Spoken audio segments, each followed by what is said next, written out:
Hello friends, मेरा नाम है गौतम सिंह और मैं आ गया हूँ आपके लिए संस्कृत ग्रामर का चैप्टर लेकर संधि। तो आज हम संधि पढ़ेंगे। तो ये संधि संधि तीन प्रकार की होती हैं। देखिए संधि तीन प्रकार की होती हैं। कौन कौन सी होती हैं? नंबर 1 पर है स्वर संधि,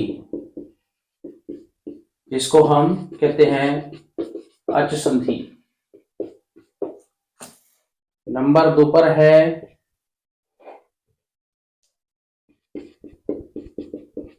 व्यंजन संधि, जिसको हम कहते हैं हाल संधि। और नंबर 3 है विसर्ग संधि, जिसको हम विसर्ग संधि ही कहते हैं।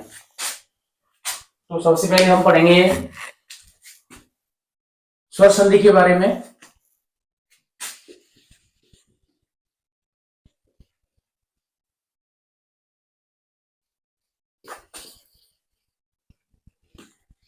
यहां पर मैं आपको पूरी परिभाषा तो नहीं लिखा पाऊंगा, लेकिन परिभाषा बताएंगे आपको जरूर, लेकिन उसका शॉर्ट तरीके से पढ़ेंगे आप सारी संधियां, क्योंकि आज के समय में ज्यादा टाइम तो है नहीं किसी के पास। सबको हर बिल्कुल शॉर्ट टाइम चाहिए, थोड़े से टाइम में बहुत कुछ कर पाने की कोशिश करते हैं। तो यहां पढ़ेंगे सबसे पहले स्वर संधि। स्वर संधि में स्वर संधि कहते किसे हैं, पहले तो हम ये देखेंगे। तो स्वर संधि का मतलब यही होता है स्वरों के मध्य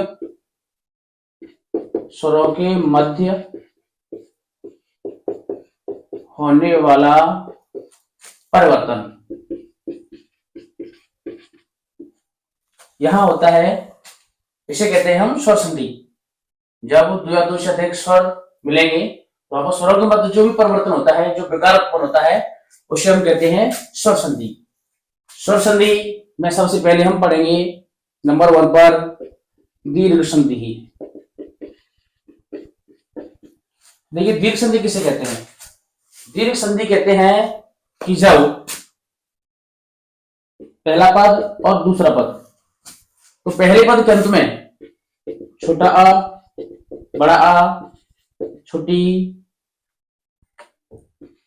बड़ी ई, छोटा ऊ, बड़ा ऊ और ऋषि बड़ी ऋषि, इनके बाद कोई समान स्वर आता है।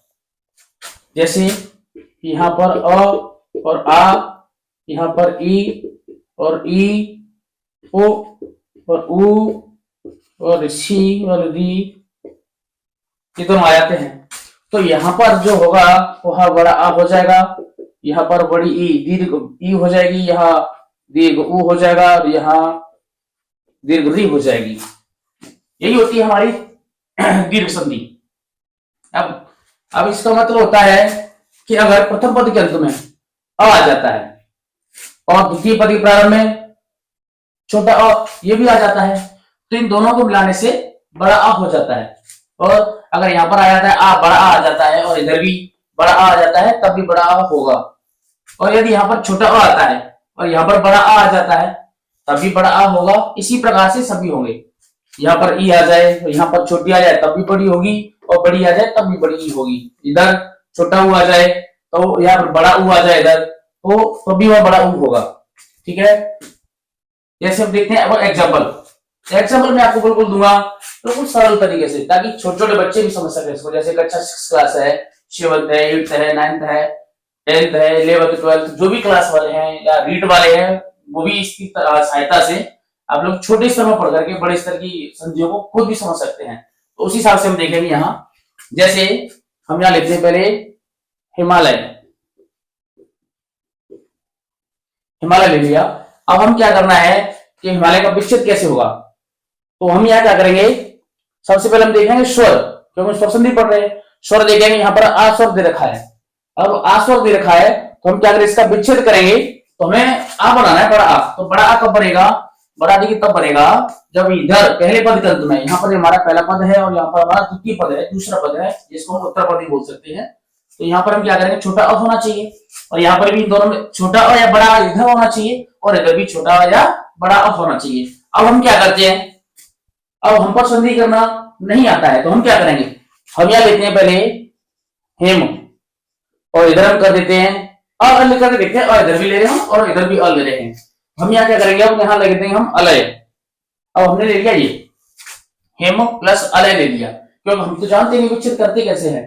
अब हम क्या करेंगे, हम देखेंगे यार हिम शब्द हमने पढ़ा है या नहीं पढ़ा है, हमें नहीं पता, लेकिन थोड़ा बहुत हो सकता है याद हो। हम देखते हैं हिम पर क्या करेंगे, यहाँ बड़ा आ लगा देंगे। अब हम देखेंगे हिमा, हिमा सही है या फिर हिम सही है, लेकिन हमने क्या है हिम शब्द पढ़ा है, तो हम यहाँ क्या करेंगे, हिमा की जगह पर हम केवल हिम शब्द लगाएंगे। अच्छा, अब इधर आती है अलय। अब छोटा अ से तो अलय हो रहा है, लेकिन बड़ा आ लगा देंगे तो ऊपर हो जाएगा आलय। तो आलय शब्द हमने पढ़ा है, मतलब शुद्ध होना चाहिए, दोनों पर क्या है, शुद्ध होना चाहिए। अब शुद्ध का मतलब यही है, अगर कोई शब्द हमने पढ़ा है लेकिन उसका मतलब नहीं जानते, लेकिन वो शब्द हमने पढ़ा जरूर हो, तो हम क्या करेंगे, उसी के हिसाब से हम यहाँ विग्रह कर देंगे। अब हम क्या ले लेंगे, यहाँ से अ निकाल लेंगे, यहाँ से बड़ा आ ले लेंगे हम। अब यहाँ से दोनों को मिलाने पर क्या बन जाएगा, देखो यहाँ आ गया और आ गया इधर, और इधर बड़ा आ गया, यहाँ बड़ा आ हो गया, तो दोनों को मिलाने से बड़ा आ हो जाएगा। हमने यहाँ लिख दिया बड़ा आ। अब हम देखते हैं हमारा विच्छेद है वो गलत है या सही है, इसकी भी जांच करते हैं। तो देखिए हम क्या करेंगे कि यहाँ पर हम लिखेंगे हेम। अब यहाँ से म से अ निकल गया तो ये हलंत हो जाएगा। अब देखिए दोनों स्वरों को मिलाने से क्या बना, बड़ा अ बना, तो हमने यहाँ बड़ा आ कर दिया। अब आलय का आ है वो नीचे आ गया। अब शेष क्या बचा है, लय, तो हम यहाँ लिख देंगे लय। अब हम इसको जोड़ेंगे, तो हम देखिए क्या करेंगे, यहाँ इसको जोड़ेंगे, जो आ है स्वर है आ वो इधर आ जाएगा, तो म पर जो हलंत लगा है वो हट जाएगा और आ का डंडा लग जाएगा। शेष बचा है लय, उसको हम यहाँ जोड़ देंगे। हमेशा ध्यान रखना, अगर स्वर कोई भी यहाँ बीच में आता है, स्वर को अगर आपको जोड़ने के लिए बताया जाए तो ये स्वर हमेशा इधर आता है। अगर यहाँ कोई व्यंजन होता है तो व्यंजन हमारा इधर आता है। ये हो गया हमारा हिमालय का विच्छेद। अब हम देखते हैं और दूसरा विच्छेद कोई, जैसे और भी आते हैं, जैसे हो गया हमारा पुस्तकालय, पुस्तकालय हो गया, रत्नाकर हो गया। अब देखते हैं हम छोटी ई वाला, जैसे कपीस, कपीशः, रत्नाकर। अब हमने कपीस का करना है, चलो अब आगे तो हम कर देंगे, रत्न प्लस आकर हो जाएगा, पुस्तक प्लस आलय हो जाएगा, इनका तो हो जाएगा। लेकिन अब हमें क्या करना है, अब हमें देखना है इसका ई का, कपीस का क्या होगा। तो कपीस का हम करेंगे यहाँ, तो यहाँ हो जाएगा कपि धन ईस। इसमें हम देखेंगे अगर कप है, कप हमने शब्द पढ़ा है नहीं पढ़ा है, या कपी शब्द होता है, ये भी कर्बूज होते हैं। हम देखिए कप शब्द है वो हम कई बार पढ़ लेते हैं कप शब्द, लेकिन कपी का कोई अर्थ नहीं आता। जैसे कप है, कप को बानर कहा जाता है। ईसह यहाँ हो जाएगा, इसको ईश्वर कहते हैं, सब लोग जानते हैं। अब हम यहाँ क्या करेंगे, यहाँ से हम लेंगे छोटी ई और यहाँ से ले लेंगे बड़ी ई। अब यहाँ से मिला के देखेंगे, यहाँ से छोटी आ गई और यहाँ से बड़ी आ गई, तो दोनों को मिलाने से बड़ी हो गई, बराबर हो जाएगी हमारी बड़ी ई। अब देखिए यहाँ हो जाएगा हमारा कप, अब दोनों को मिलाने से बड़ी ई बनी, तो वहां बड़ी ई हो जाएगी, प्लस ई का ई यहाँ आ गया, तो अब यहाँ पर केवल सह बचा। अब हम इसको जोड़ेंगे तो क्या हो जाएगा हमारा कपीशः, ये शब्द बनता है। मैं आशा करता हूं शायद समझ में आ रहा होगा।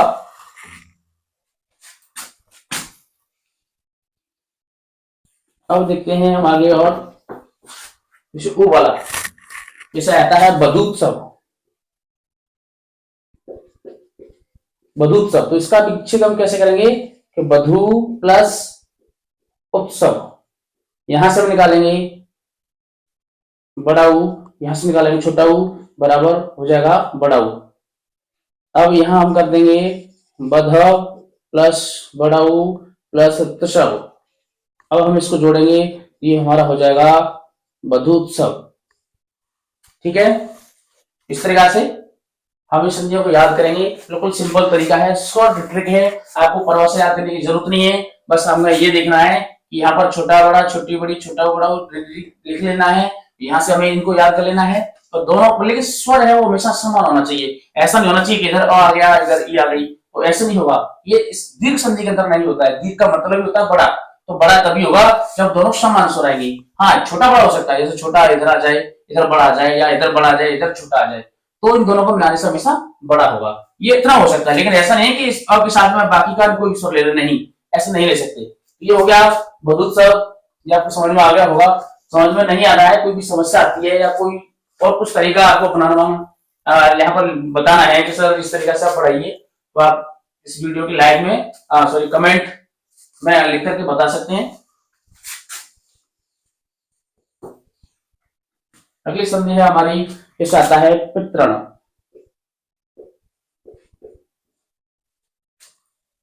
इसका विच्छेद कैसे करना है? तो देखिए, इसके लिए हमें क्या करना है, यहाँ पर देखिए जो बड़ी री की मात्रा लगी हुई है।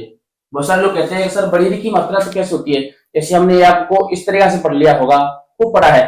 देखिए ये डबल मात्रा वाला नहीं पढ़ा। देखिए डबल मात्रा भी होती है, री भी स्वर बड़ा होता है। तो देखिए कैसे करेंगे हम इसको, यहां हम करेंगे पितृ प्लस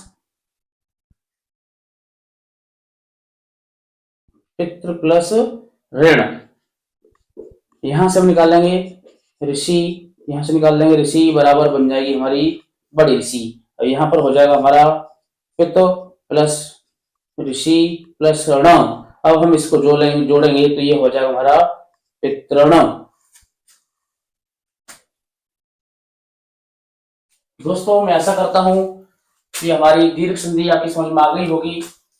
अगर आपको हमारा वीडियोस आपका अच्छा लगे, हमारी जो संधि है वो समझ में आया हो, तो प्लीज हमारी वीडियो को लाइक करें, शेयर करें और हमारे चैनल को सब्सक्राइब करें। धन्यवाद।